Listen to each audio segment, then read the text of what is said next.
మనతో పాటుగా fisheries corporation chairman మెట్టుసాయి కూడా ఉన్నాడు. మెట్టుసాయి గారు 135వ జయంతి వేడుకల్లో పాల్గొన్నారు. ముఖ్యమంత్రితో కలిసి పాల్గొనడం జరిగింది. ముఖ్యమంత్రి పరిపాలన అంబేద్కర్ ఆశయాలకు అనుగుణంగా ఉందంటే ఏం చెప్తా? ముఖ్యంగా మీరు చూడవచ్చు, దళిత వర్గాలు సంపూర్ణంగా పరిపూర్ణంగా ప్రజాప్రభుత్వానికి ముఖ్యమంత్రి రేవంత్ రెడ్డి గారికి వారి మన నాయకత్వాన్ని బలపరిచే విధంగా ముందుకెళ్తా ఉన్నారు. మీరు చూడవచ్చు, అటు స్పీకర్ గారు దళితుడే, అదేవిధంగా 4 మంత్రులు ఉన్నారు.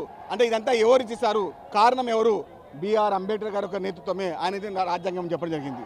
అంటే ప్రపంచంలో ప్రపంచతగ్గ మేధావి ఎవరంటే డాక్టర్ బిఆర్ అంబేద్కర్ గారు అని చెప్పి భారత రాజ్యాంగ నిర్మాతగా, అదేవిధంగా బడుగు బలహీన వర్గాలకు ఆయన వచ్చి ఆశాజ్యోతిగా వారి యొక్క మార్గాలనే మా మార్గాలు తీసుకెళ్తాము.